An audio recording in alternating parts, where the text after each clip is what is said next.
Hello, Mr. Ravi. Welcome to the One World Network Global Conference 2026 right here in Pleasure. Colombo, Sri Lanka. It's a pleasure to have you here with us. Absolute pleasure. It's my second interview with your company. So good to go. And what a location. Yeah, really, no. So you've been to Sri Lanka before? Yes, I've been. Okay, when? 2 years ago. And I stayed in the same hotel. Oh, Yeah. really? Yeah. Okay, okay. You know what? Before we even begin, I have to say I absolutely love your look. Can you tell me Oh, what is the inspiration behind this? there's no inspiration. It's just my calling. Yeah, I like the way I'm dressed, the way I'm casually thing. And life is great. So I make the best of it. great. No formalities with anybody.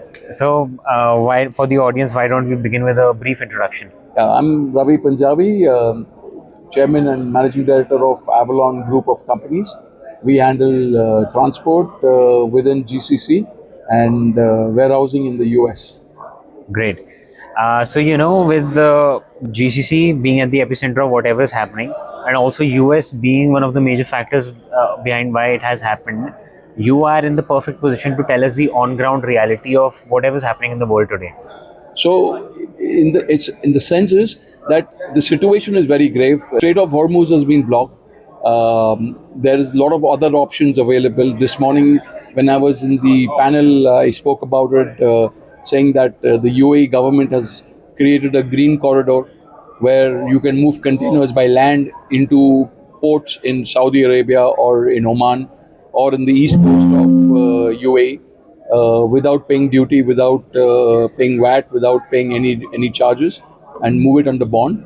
And then from there onwards to whatever destination in the west or in the east, cargo needs to be moved. So yeah, it's expensive, but solution is there till the matter gets resolved, which looks a long time. It's not going to get resolved overnight. Yeah. It's a slow process. It's already now more than 60 days, and we are still in the same cracks. So we just hope that things get better.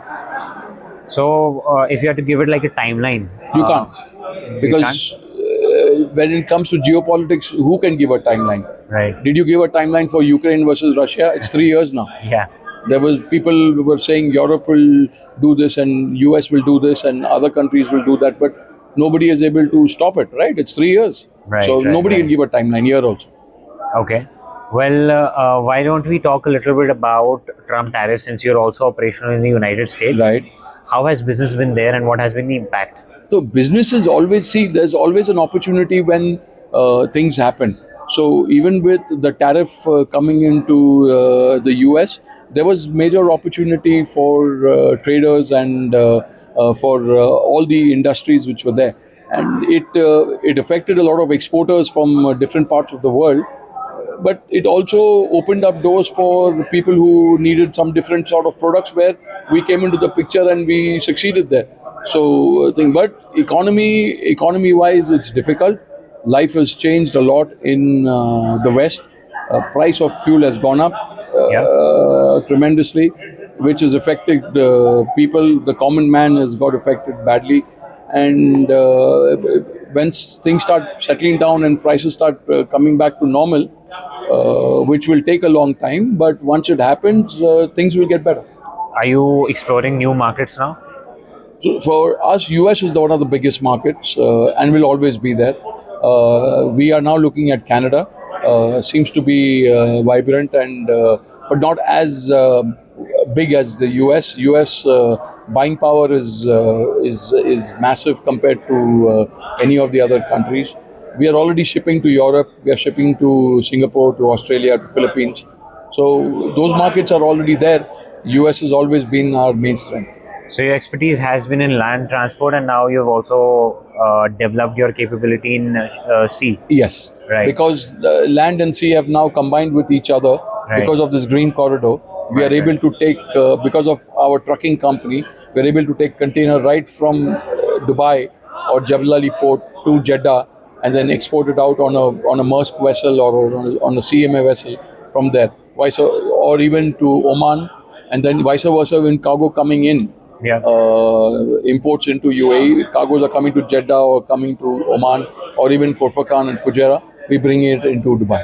So since you already had an established expertise in land transport, what do you have to say about the government pushing EV?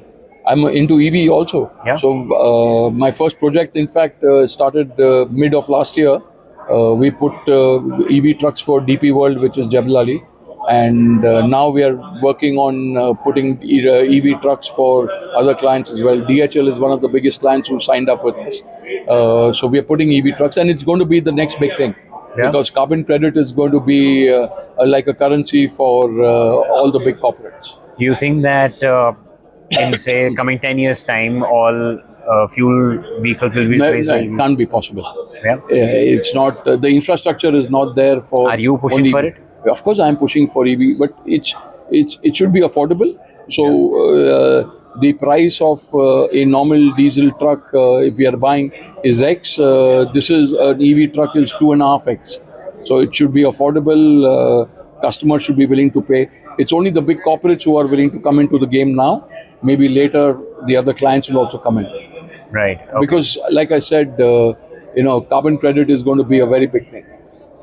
It's going to be a currency. Yeah, right. So, of course, there's been like a lot of policies also on this now. Yes. That there are companies that are now selling carbon credits also Correct. to corporate. Correct. So, yeah, definitely an opportunity to look out for. Correct.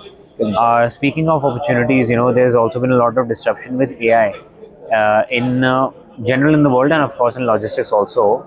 But we haven't seen that one company just click and take over the market yet. So what do you think that next opportunity is in AI and in logistics? So I'm not much of an experienced guy where AI is concerned. I'm a hands-on guy, a street guy. My team is also the thing. I believe in personal touch. I believe in having a one-to-one relationship. It makes a big difference. AI is going to change the life for everybody in the world, as did internet 25 years ago, and today the world has changed because of the internet. Same thing is going to happen to AI. We'll have to ride along with it and understand it more. It's still on a very stage where I think only 2% or 3% of the entire globe is utilizing AI. Right. 97% is still on the old format. Like ERP systems are there for everybody, but my company still uses Excel. We have an ERP system, but the staff are still using Excel because Excel will always remain. It's an easy formula thing. There's that. So AI will come in for sure. We'll have to, even someone like me will have to learn about it. But no, I'm not yet into it. So Okay. I won't be able to answer much about that. No worries. So, any suggestions you have for the One World team on their next destination for the conference? I told them East Europe, where you don't need visas. I've given suggestions of Montenegro, Serbia, and all these places where none of us need visas, even for people coming from India, from Pakistan, from any of the Asian countries. Africa, a lot of people are having problems to get visas in Africa. None of them will have a problem to travel to these countries because it's visa free. Good and a very unique suggestion. Not something that I've heard through all the interviews that I've had today. So Really? yeah, great. Everybody suggested Colombo again, of course, and then there was Turkey. There was Thailand. Those repeated names, and Macau was a unique one also. But the thing is, East Europe is actually more convenient for everybody because, say, from Asia, it's depending from which part of Asia you are, 6 to 8 hour flight, you're there. From US, same thing, 8 hours you're there. So it covers most of the globe, and it's easily accessible to everybody. And it's a beautiful countries. All of them are beautiful countries. So it'll be a good experience for everybody. Any advice you'd give to somebody just starting out their career in this industry or in any industry? Logistics is an amazing industry.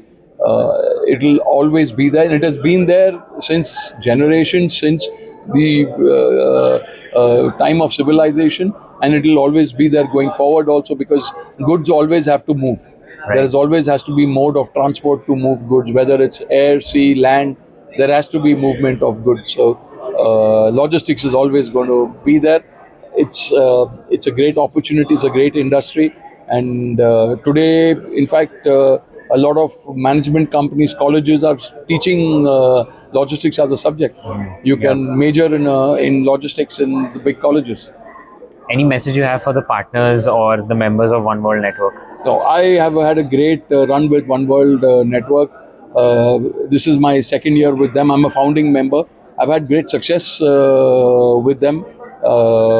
Even today, with my meeting, I actually closed a deal with a company in China through One World Network. So I'm very happy with One World Network. Great.